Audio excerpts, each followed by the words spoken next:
Live from the Alpa Chupapi station, Masbate City. This is GXC News Report. Welcome to GXC News Report.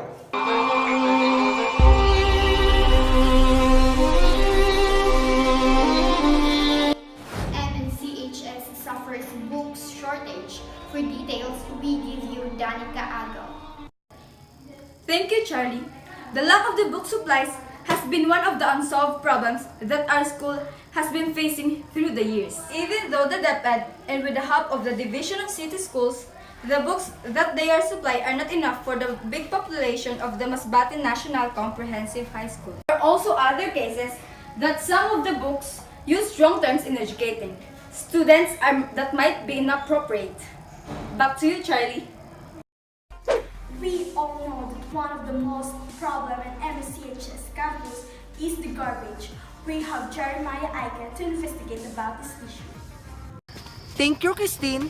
Now I'm here inside the MNCH campus at the Botanical Garden to be exact, to ask some people regarding garbage issues. We have here Mr. Jake Cyrus to answer some questions from us. Good morning, Mr. Jake Cyrus. Hello, good morning. What do you notice about this food court? It's nicer, but sometimes the students are not throw their garbage properly. Thank you, Mr. Jake Cyrus. To prevent this kind of problem, as a guard in this food court, what do you think it can help this school? I will remind every students that throw their garbage properly. Thank you, Mr. Jake Cyrus. Back to you, Christine. Thank you, Jeremiah.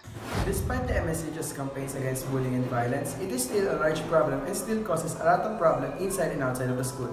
From students not attending classes for fear of getting picked on, fights inside the school premises and street brawls involving the school students has been growing, and fears of a school-based gang is rumored to have at least 50 members. But information about that is still unclear. We now go over to our reporter Michael Gabriel Fuentes to give us some details about these problems. Thanks, Alias. We are here inside the school campus with Chief of Security, Mr. Ranilo Sabang, told us that they are doing what they can to make sure that no bullying and no violence can be made outside and inside the campus. And they will be strict about the security to prevent outsiders coming in and causing trouble around the school. Back to you, Alias. Thank you, Michael. ROTC stands for Reserve Officers Training Corps. It is being studied by our principal in MNCHS. Others said that it has been legalized. Well, let's get more information. Reported by Christian Makaalay. You are right, Alias. This ROTC is being legalized by our principal. He said it is good for the grade 11 and 12 students to be trained so that when they graduated senior high, they have a lot of skills and knowledge in criminology. They can be an officer and they can be confident enough to go to school because they have these skills on self-defense. This is Christian Makaalay, live at the principal's office. Thank you, Christian. Hair so thick, not getting the hair you wanted? Well, here's the solution. Introducing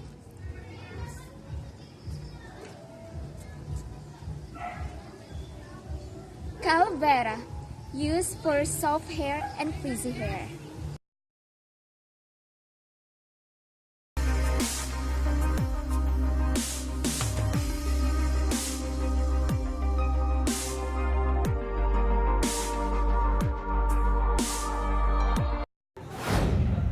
JHS bags the crown in MNCHS Intramural Meet Pageant 2019. Amazingly beautiful and dashing, this year's crown for the intramurals has been snatched by the junior high candidates, with Queen Miharas, a grade 9 student, topping all in the minor and major awards with a hit in the question and answer portion, made it to slash all the opponents, even her seniors. Grade 10, Romel Nadal, young and witty man, has been proved the judges that he should be hailed the Mr. Intrams by giving the best answer that he could in the question and answer portion. MNCHS Mr. and Miss Intramural is the most awaited part of the annual intramural meet for every tiers and aims to prove that their contestants are the most among authorities. two junior high school students have once proved that they really deserve to be in the slot of those who should wear the crown. The contestant has minor awards in Best Ramp Modeling, Best in Sport Attire, for the major awards, Best in Q&A. Miss Incham's first runner-up is Roge Claire Martin and Nika Kos, and the second runner-up, while the Mr. Incham's Milesel Win Marcaida was the first runner-up and second runner-up was Percelito Sampaga Jr. The new building, which is nearing completion, is set to be done next month, which students and teachers alike are thrilled. We now go over to the main campus with our reporter Kate Almigel to further explain to us the details about this building.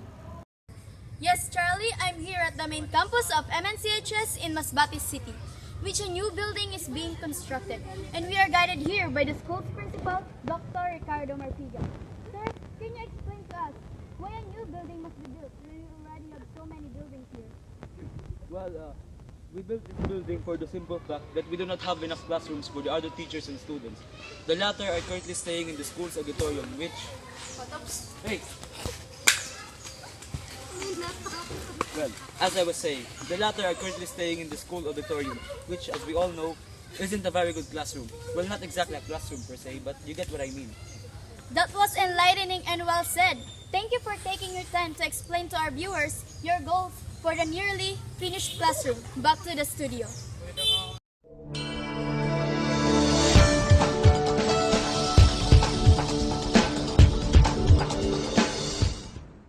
For weather update, for us to be safe as always, Pag-asa state that Tropical Depression Kilang is the moving slowly out of the top Philippine area of responsibility that creating strong winds in the western part and heavy rain in the areas of northwestern of the Philippines. It is expected that Kilang will be totally out of PIR by Monday and expected to launch exports to Taiwan under the international main. Storm signal number 1 is raised to region 2 and 3. Big waves are expected, floods are possible. This is Elisa Parino for the weather update, saying better be safe, so stay at home.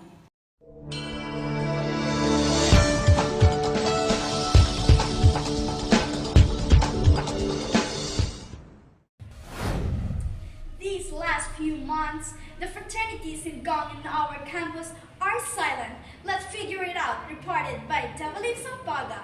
That's right, Alikaya. Revo, OPMAC, and other fraternities are silenced. I have interviewed one grade 10 student. Let's hear his answer. We are just resting. Why are you resting? Is there something big revolution will happen? We are resting because we are tired. There is no big revolution. It will happen. And what is hidden, it will never be unclosed. Thank you for your time, mister. I heard from the group someone died and he is a thief.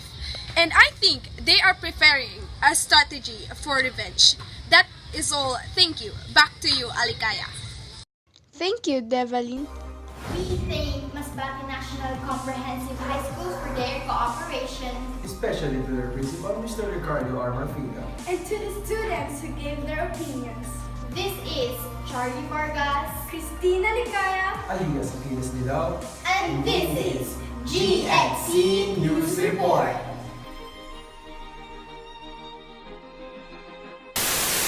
Skills and knowledge in criminology. They can be an officer, and they are